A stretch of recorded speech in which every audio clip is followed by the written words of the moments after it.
together. Look at Acts chapter 16, verse 4. As they traveled through the towns, they delivered the decisions reached by the apostles and elders at Jerusalem. All right?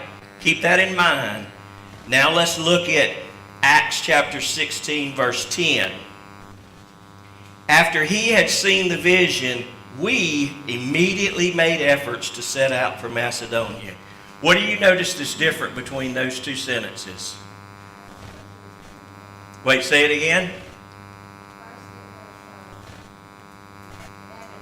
First it was they, and then it's what? We. I think they call those pronouns. My English is a little bad, and so I apologize for that. But you can see the difference there. From Acts chapter 16 all the way to the beginning of the Gospel of Luke, Luke was an author to this. He was the writer of this.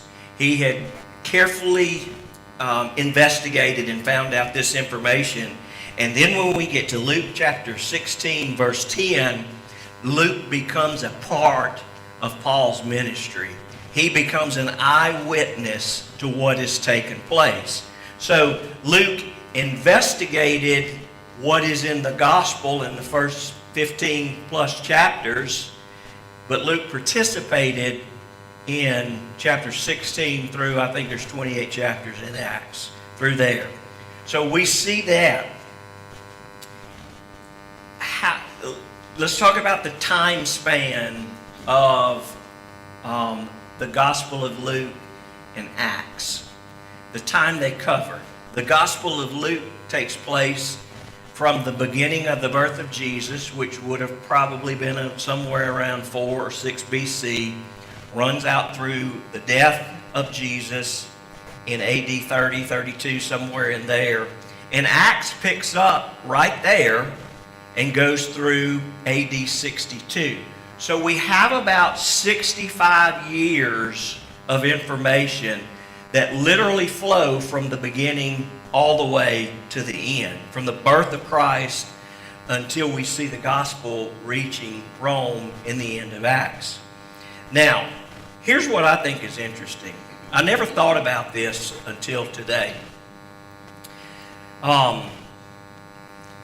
Do you think, not this part, another part, next part, but do you think that Luke knew that he was writing a part of the New Testament? No, because it wasn't like it was there then. No, absolutely not. But when Luke sat down to write these two books, who do you think, if you think about this, who do you think that he was writing to? Say again? The Gentiles? Who else? Future generations? Who else? Pharisees? Jews and the Greeks? There's some probabilities and some possibilities here. It is a very high probability that Luke felt like he was writing to exactly who he was writing to. What he said, Theophilus. He was writing these letters to Theophilus. Theophilus might have been a financial supporter of his to finance producing these writings. It was very costly then. But Theophilus was probably somebody who was an early believer or maybe even a seeker. And if he was a Roman official, then Luke might have felt like, being a Roman official, being a Gentile, if I can put some serious facts in front of him, this might take the gospel even further than it's going to. It's a high probability that Luke was writing this letter to Theophilus. It's also a very good probability that Luke knew there would be other people reading this letter, because that was kind of traditional then. If a letter was sent to somebody or sent to a church or that had the nature, it would have been read among different people. So it's likely probable that Luke also knew there were going to be more people that we're going to see this. But Luke had no possible idea of what was going to take place. Luke writes this letter to Theophilus, but God uses all of this, especially Acts. God uses this to say, I'm writing this to my church. Because you're going to see in the book of Acts, if you've read much of it, that it is directed so much at the local church. It is the history of the local church, and it is geared so much as the foundation, the function, the establishment of the church. And so while Luke probably thought that I'm writing to Theophilus, God's laughing, probably saying, yeah, you know what? This is going to all the churches. You have no idea where this is going. And so Luke's immediate audience would have been Theophilus, but it would have been way bigger than that. Now, there is one, at the end of the Gospel of Luke and at the beginning of the book of Acts, there is one event that is covered in both of those places that kind of overlaps. Do you know what that is? Anybody know what that is right offhand? The resurrection, the ascension, specifically the ascension of Jesus Christ. At the end of the Gospel of Luke, Luke covers the ascension of Jesus, and then in the beginning of Acts, he covers the ascension of Jesus. But I want you to look back with me at Acts chapter 1.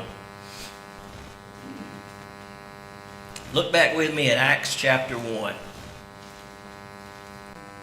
Verse 1. Luke says, I wrote the first narrative, Theophilus, about all that Jesus what? Began.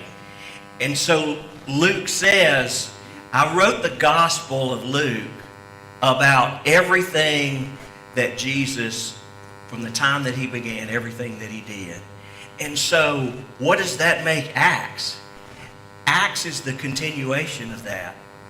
Because what takes place early in Acts is we see the ascension of Jesus, and Jesus tells them, stay where you are, and he promises them the Holy Spirit, and we see the Holy Spirit coming onto his believers at that point.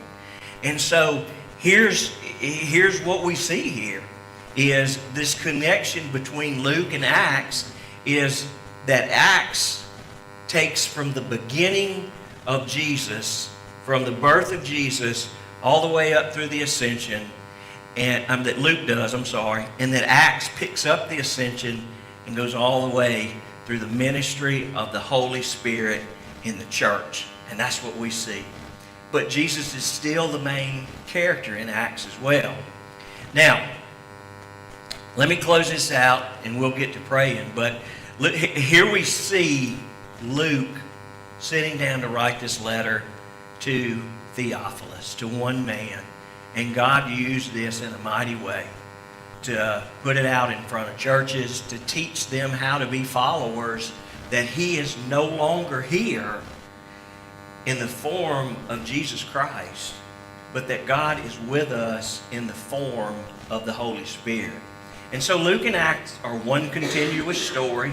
If you look at it, it flows right together like that. And Luke tells us early in the Gospel of Luke how he carefully investigated everything that was there. Luke was very precise on making sure that everything he wrote down, that he could prove it, he could back it up. And so as we get into the book of Acts this Sunday morning, we're going to get into the formation of the history of church. We've been talking about discipleship for the last 2 years almost. And now it's going to transfer from our individual discipleship to the church. But how far are these church walls going to go at meeting our neighbors? They haven't moved as long as I've been here. So when Luke talks about the church, he's talking about us. He's talking about us as believers. And so, just a little bit of backstory there and just to kind of catch you up on where those two books are and where we will be at. So if you're joining us online, we appreciate you being with us this afternoon. We will be back here on Sunday mornings at 10:30 and on Wednesday nights around 6 o'clock, and we would love for you to be with us, either online or in person. All right. Who needs a prayer guide? Who needs a prayer guide?